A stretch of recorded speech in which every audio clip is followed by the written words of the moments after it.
이런 얘기가 있습니다. 한 청년이 몸이 약해서 당시에는 폐결핵 그러면 거의 사형 선고였을 때입니다. 공기 좋은 거의 무인도에 가까운 조그마한 섬에 갔습니다. 적은 사람들이 삽니다. 그런데 그 섬은 모든 것이 남 비방하는 거고 거짓말하는 것으로 사람들의 인격이 형성돼 가는 그런 섬이었습니다. 공기도 좋고 환경도 좋은데 참 사람들이 이렇게 안 좋은 사람들이 있을까 그랬는데 그 중에 한 청초한 한 소녀가 있는데 마음에 다가섰습니다. 보니까 순진무구한데 이제 이 소녀도 얼마 있으면 저 거짓말하는 사람과 똑같이 거짓말하고 거짓 생각하고 인생을 거짓인 줄 알고 살겠다 싶어서 그 처녀를 치료하기로 작정했습니다. 그래서 그는 그 소녀 가까이 가가지고 소녀에게 인격이 뭔가를 가르치기 위해서 약속하고 그리고 그 약속을 지키고 약속했으면 반드시 지키고 둘이 게임을 합니다. 매맞게 합니다. 이깁니다. 그러면 아무리 아프다고 이 소녀가 그래도 힘차게 손으로 그 팔뚝을 때립니다.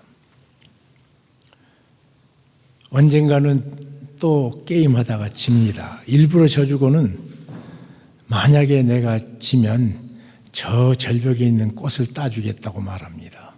절벽에 올라갑니다. 소녀는 나 안 받아도 좋으니까 올라가지 말라고 하는데 기어코 올라가서 그 꽃을 갖다 줘. 그 갖다 준 손은 팔뚝은 바위에 슬킨 자국으로 피가 뚝뚝 흐르는 채 꽃을 줍니다. 또 어떤 겨울날 초겨울입니다. 몹시 추운데 게임하다가 내가 우리든지 둘 중에 누구든지 지면 저 바닷가에서 물이 다 차오를 때까지 기다리죠. 일부러 젖어놓고 물속에 들어가 있습니다. 소녀는 나와 달라고 애걸복걸 합니다. 그럼에도 만조될 때까지 다 물결이 그 초겨울의 추위를 실어서 고통을 주는 모든 과정을 겪고 입술은 새파란 채 덜덜 떨면서 나옵니다. 그래서 약속하는 것은 지키는 거다. 그것을 가르치고 또 가르치고 가르쳤습니다. 그 소녀와 오랜 세월 같이 지내면서 건강이 좀 회복된 다음에 이 청년이 이제는 처녀꼴이 난 소녀에게 약속합니다. 내가 육지에 나가면 우리 부모님의 허락을 받고 반드시 너를 우리 집에 데려가 같이 살겠다. 너 내 아내로 모셔가겠다. 그렇게 약속을 합니다. 떠났습니다. 모두 거짓말하는 그 동네는 야, 여기서 나간 사람이 너 들어오는 것을 봤냐. 그런데 육지 사람이 왔다가 건강해져서 나갔는데 올 이유가 없다. 너 속았다. 너 농락당하는 거다. 이 소녀는 배가 온다는 시간을 알면은 선창가에 가서 배가 도착해가지고 모든 사람이 다 나간 다음까지 기다리고 또 다음날 배가 온다니까 또 나가고 사람들이 다 나올 때까지 기다리고 주변 사람들이 말립니다. 말도 안 되는 소리를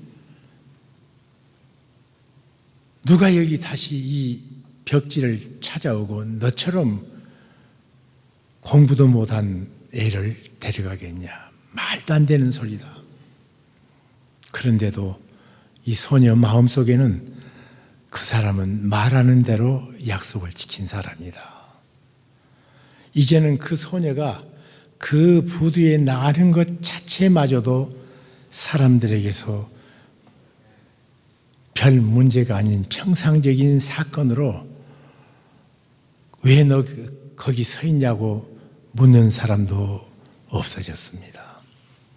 그런데도 이 소녀는 또 나가고 또 나갑니다. 어느 날입니다. 배가 도착했습니다. 사람들은 모두 빠져나갔습니다. 그래서 오늘도 안 오시려나 그러는데 한참 있다가 어떤 사람이 무거운 짐을 양손에 들고 나오는데 보니까 그 사람입니다. 그래서 결혼했다는 얘기. 여러분, 성경은 약속의 책입니다. 구약 그러지요. 옛 약속이라는 말이에요. 신약, 그 말은 새로운 약속이라는 말입니다. 하나님께서 이 타락에서 거짓된 인생에게 하나님께서 신실하심을, 말하시는 대로 행하신 하나님이심을 가르치기 위해서 이스라엘 한 민족 아브라함을 택하십니다. 아브라함이 어느 날 있는데 하나님께서 나타나셔서 말씀하십니다. 너희 후손들이 400년 동안 에집트로 붙잡혀 가가지고 있다가 400년 후에 다시 나오리라.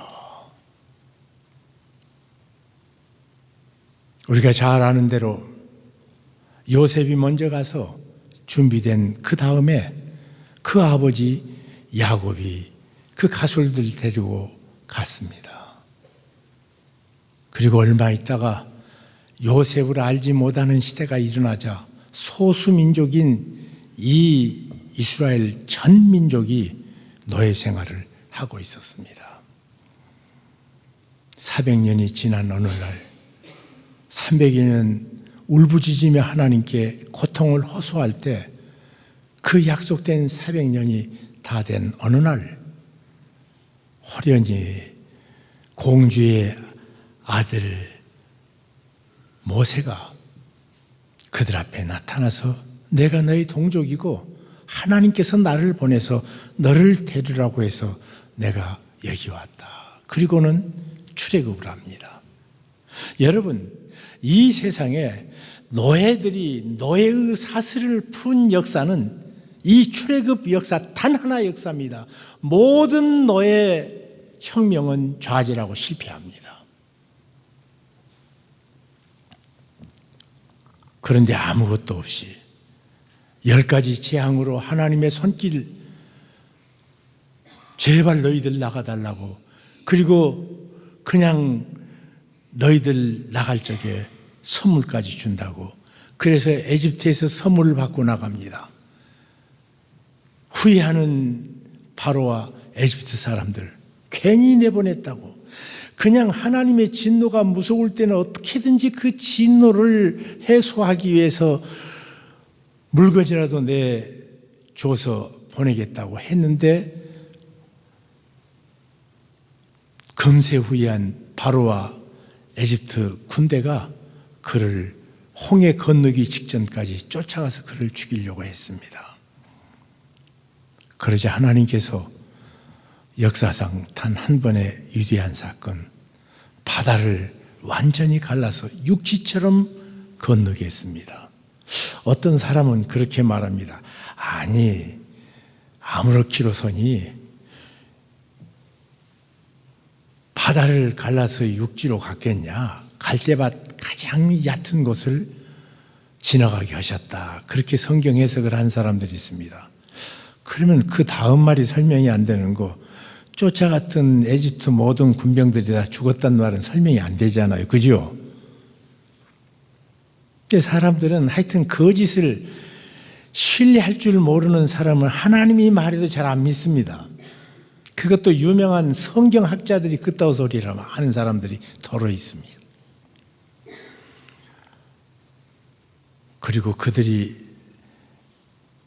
약속의 땅까지 갈 때에 물이 없으면 쓴 물을 먹을 수 있는 좋은 물로 바꿔주고 반석에서 새 물을 보내주고 장정만 60만 명이니까 가족 숫자가 거의 200만 명이나 되는 어린아이까지 가는 그 기간 동안 40년 동안 하나님께서 만나를 보내주셔서 저들을 먹이시고 입었던 옷이 해지지 않고 신었던 신발이 닳지 않는 기적의 삶을 40년 살다가 약속의 땅으로 들어갔습니다. 이것이 이스라엘 역사입니다. 그리고 또 다른 역사가 있다면 아브라함이 믿음으로 바빌로니아에서 하나님께서 약속하신 가나안 땅으로 왔습니다. 믿음으로. 그런데 다시 국가를 세워서 흥왕케 되고 소유를 갖게 되고 세력을 얻게 되자 그들은 그 힘을 주신 하나님을 믿지 않고 그 풍요를 주신 하나님을 외면한 채 자기를 신뢰하기 시작하고 그리고는 드디어 하나님을 향한 믿음을 잊어버립니다. 아브라함은 믿음으로 하나님께서 약속하신 곳에 왔는데 믿음이 없으니까 그들은 바빌로니아로 원대복귀합니다. 하나님께서 그 땅을 70년 동안 있겠다고 말씀하십니다. 바빌로니아에 있었던 페르시아의 유명한 황제 다리오가 천하의 칙령을 내려서 어느 날 70년 지난 다음 이스라엘 백성은 돌아가도록 칙령을 발표하는 일이 있습니다. 이스라엘 백성을 향한 약속입니다. 근데 이것이 그 약속의 주제가 뭔가? 가장 큰 약속은 예수 오신다. 너희의 참 구원주 되신 예수 그리스도를 내가 보낸다.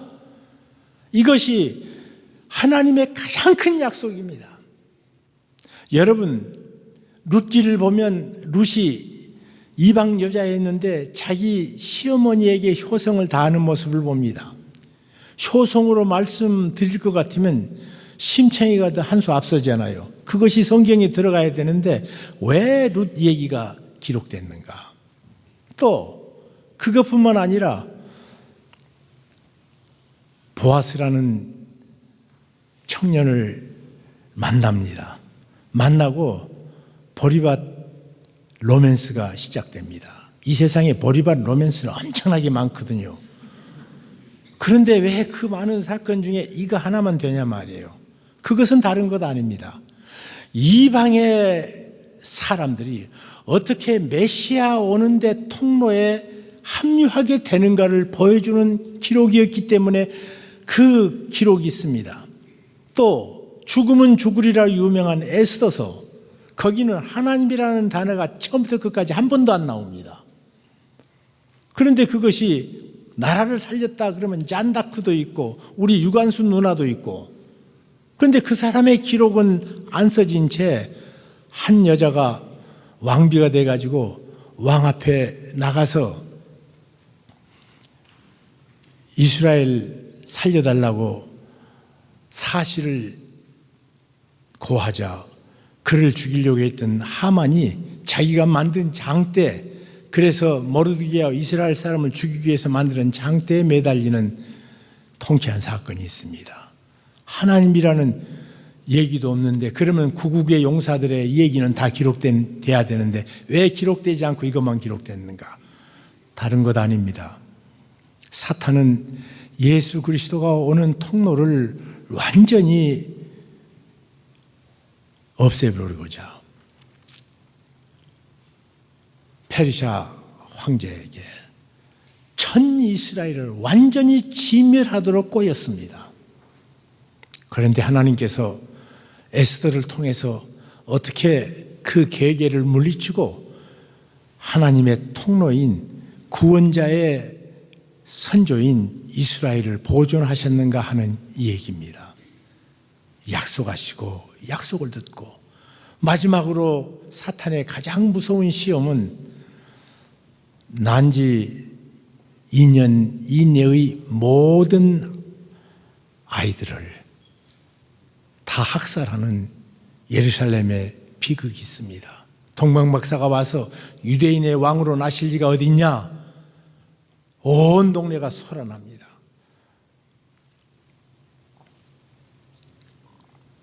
그러니까 그 경위를 다 물은 다음 당신들이 가서 그 아이에게 경배하고 그 아이가 어디 있는지 내게 알려달라. 그런데 하나님께서 지시해서 딴 곳으로 갑니다.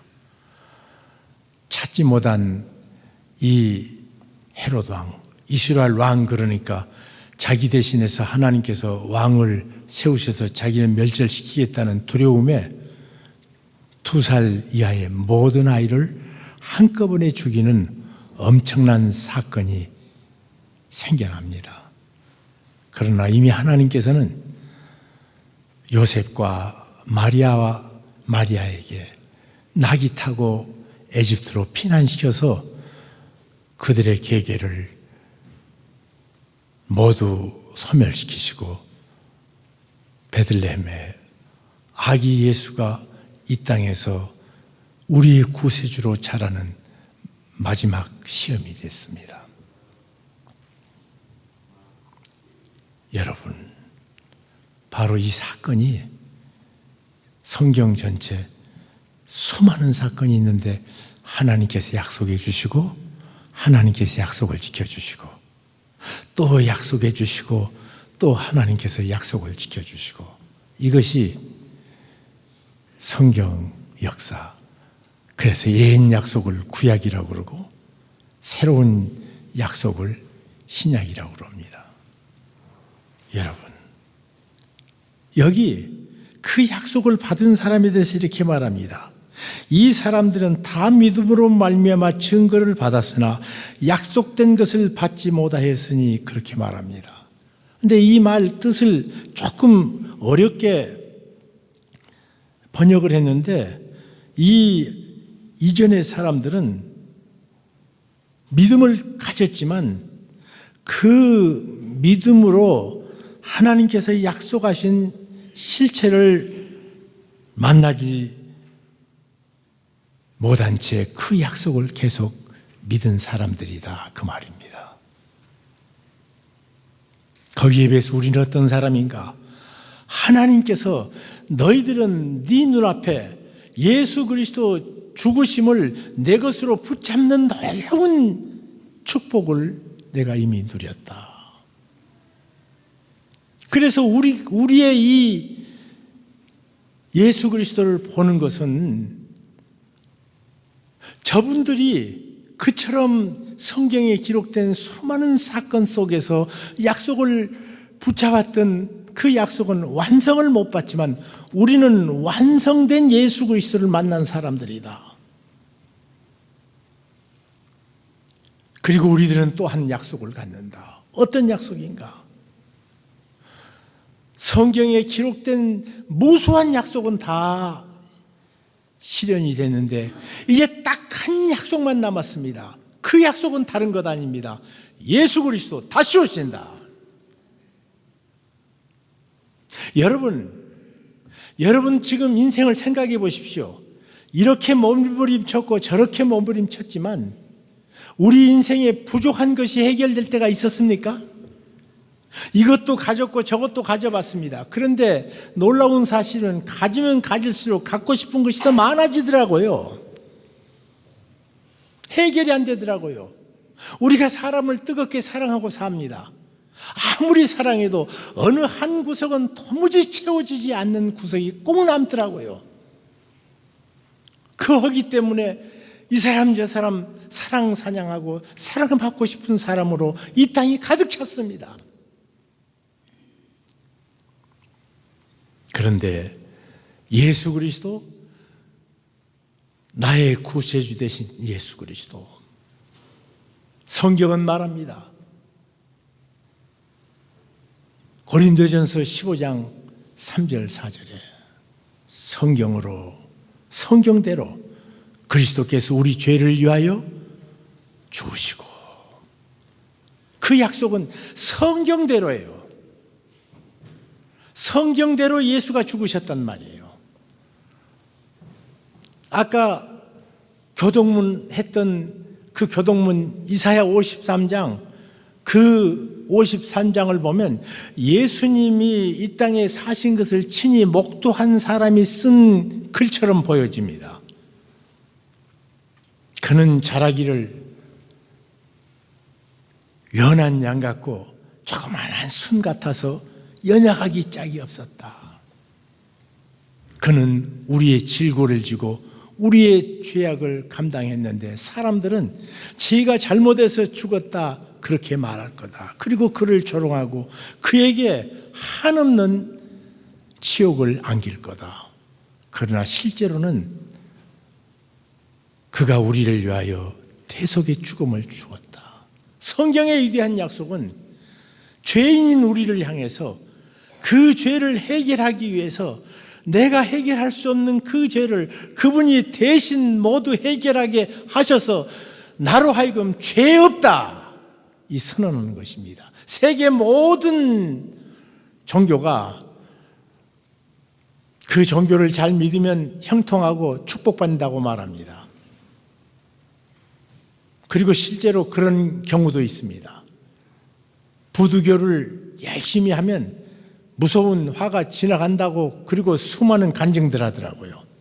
일본의 차안가 학회는 하루에 나무 호링개교라는 말을 1000번을 하면 그날의 액땜은 다 되고 그날의 형통만 온다고 그래가지고 동경대학교 교수마저도 그렇게 글을 써가지고 차안가학회보가 일본에서 가장 많이 한 1000만 부 정도가 팔리는데 아사히 신문이고 매일경제고 100여만 부밖에 안 팔립니다. 그 신문만 그러는데 거기에 유명한 사람도 계속 그 얘기하더라고요. 그럴 수 있다고 생각합니다. 그런데 저들이 못하는 것이 있습니다. 우리를 불행케 하는 죄 문제 아무도 해결을 못합니다. 베드로 사도는 말하기를 천하에 다른 이름은 없나니 구원 얻을 만한 다른 이름을 하나님께서 우리에게 주신 적이 없습니다. 그런데 그분은 약속이 나를 향해서 이렇게 있습니다. 성경대로 그는 우리 죄를 위하여 죽으신다. 계속 성경은 약속했습니다. 그리고 우리는 그 약속이 성경을 성경대로 믿으면 또 나를 믿고 나 보내신 이를 믿는 자는 영생을 얻었고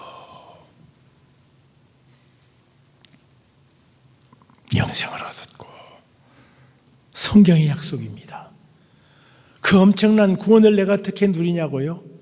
내 힘으로 내 노력으로 내 능력으로가 아니라 성경대로예요. 성경대로 예수께서 우리 죄를 위하여 죽으심을 성경대로 믿는 자는 성경대로 하나님의 자녀라고 말합니다. 영접하는 자, 곧 그 이름을 믿는 자들에게는 하나님의 자녀 되는 권세를 주셨으니 이는 혈통으로나 육정으로나 사람의 뜻으로 나지 아니하고 오직 하나님께로서 난 자니라. 성경대로예요. 그리고 성경대로 예수께서 죽은 자 가운데서 다시 살아나사 합니다. 성경대로 예수님 다시 사셨습니다. 그리고 성경대로 다시 사신 주님은 성경대로 나 있을 곳을 예비하시고 우리를 기다리십니다. 여러분, 이 세상에서 우리가 살면서 가장 크고 위대하고 힘차게 외쳐야 될 메시지는 예수, 성경대로 이 땅에 오신 예수, 성경대로 그 약속대로 십자가에 죽으신 예수, 무엇을 위해서? 나의 죄를 위하여.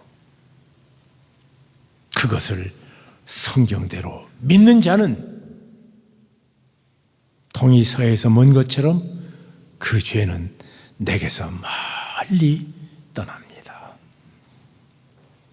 그리고 성경대로 나를 대신해서 죽으시고 부활하신 주님을 내 인생에 영접하는 자는, 그 이름을 믿는 자는 하나님의 자녀되는 권세를 주셨다.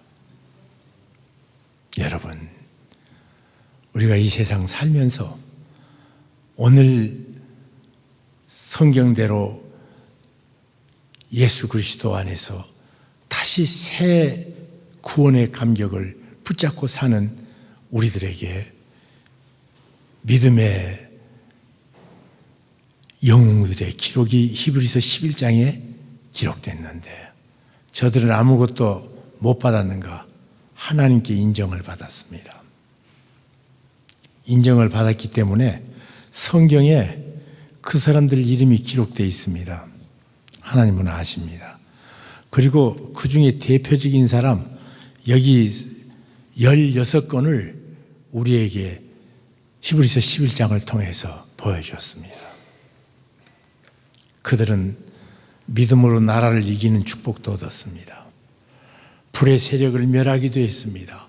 죽은 자가 다시 사는 것을 믿음으로 받기도 했습니다. 그러나 어떤 사람은 정반대로 믿음으로 믿었기 때문에 불타 죽은 사람도 있을 겁니다. 믿음으로. 폴리갑이라는 사도 한 사람은 섬 하나에서 불태워 죽임을 당하게 되고, 강진인가 어디 가면요, 6.25 때 성도들을 모두 모이라고 그래놓고 이렇게 인민군이 요구했습니다. 안 믿기로 작정한 사람은 나오라고 그랬습니다. 안 나와? 불을 지르면 나오겠지. 그리고 예배당을 불을 질렀습니다. 끝까지 모든 성도들이 한 사람도 나오지 않은 채 거기서 죽었습니다. 나중에 가니까요, 이 성도들이 모두 이렇게 팔짱을 끼고 그렇게 불에 타서 죽어 있더래요. 다. 불길보다 더 큰 찬송 소리를 하나님께 돌리며, 성경대로 어떤 사람은 칼에 목베어 죽임을 당한 사람도 있고, 그 약속만 붙잡고도, 아직 그 약속의 실체를 보지 못하고도 그처럼 믿고 하나님의 인격을 믿고 신뢰하며 달렸다면, 우리는 그 십자가의 은총을 경험해서 하나님의 자녀된 축복을 누렸다면 어떤 고통, 어떤 역경, 어떤 아픔도 이기고 이렇게 말해야 됩니다. 현재의 고난은 장차 나타날 영광과 좋게 비교할 수 없도다.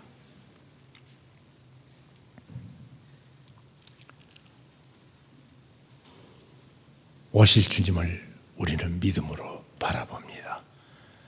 그리고 오실 주님을 바라보면서 우리들이 이 땅에서 주께서 우리에게 명하신 규례를 정하는데, 내가 너의 죄를 위하여 대신 죽는 것을 정말 믿느냐?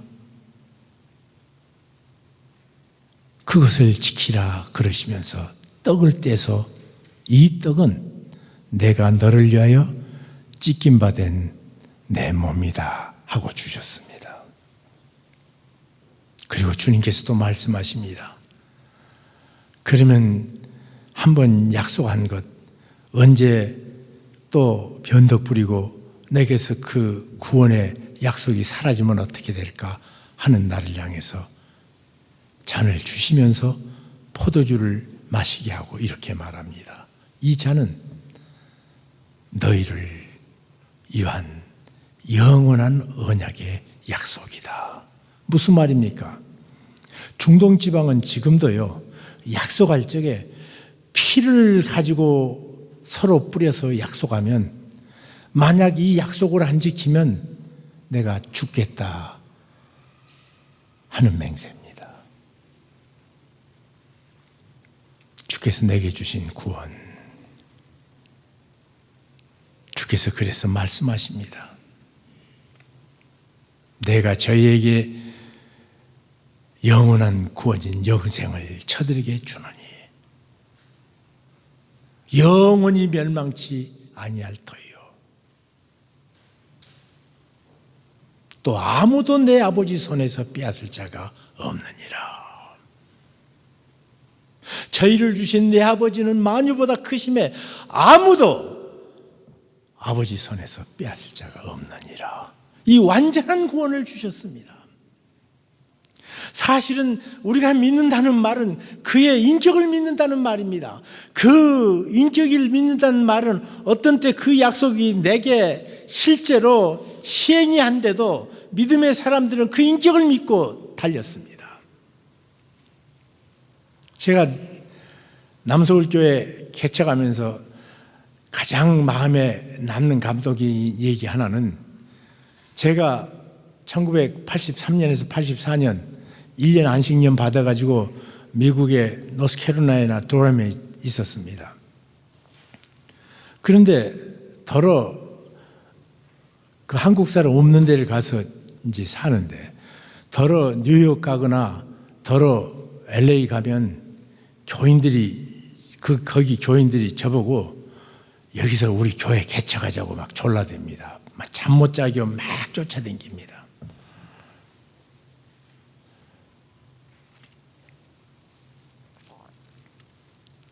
제가 마지막으로 모든 일정을 끝내고 돌아오려고 하는데 한 장로님이 그러더라고요. 목사님, 정말 가시는군요. 그래요. 무슨 문제가 있습니까? 내가 가는데 미국의 목사들이 오면 어떻게든지 여기 있으려고 애를 쓰지 한국 가려고 하지 않는다. 그때는 미국이 천국인 시대입니다. 1983년이면. 전두환 정권이 강압 정치를 펴던 때입니다. 그런데 참 이상한 것은 미국에 있는 교포들은 홍 목사 얘기 왔으니까 절대 한국 안 간다 그러는데, 남서울교회 가서 너희 목사님 다른 데서 붙잡는단다 그렇게 말을 하는데 한 사람도 안 믿어주더래요. 내가 그 말 듣고 얼마나 기분이 좋은지. 이것은 인격 대 인격의 관계에서만 형성되는 신뢰입니다. 하나님께서 주신 약속, 천국에 입성하는 그 영광. 여러분, 인생 아무리 살아도 부족한 것은 부족한 거고 빈 데는 빈 거고 만족 없습니다. 그 모든 만족이 한꺼번에 이루어지는, 내가 주님을 만날 때가 있습니다. 고린도전서 3장 18절.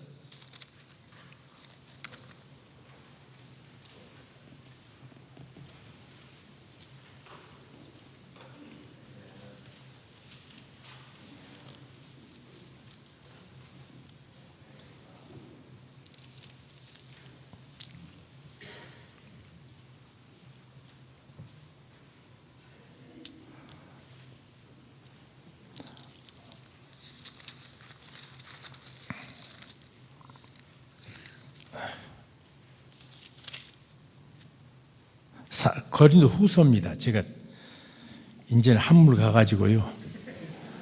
고린도서 3장 18절. 자, 같이 읽어볼까요?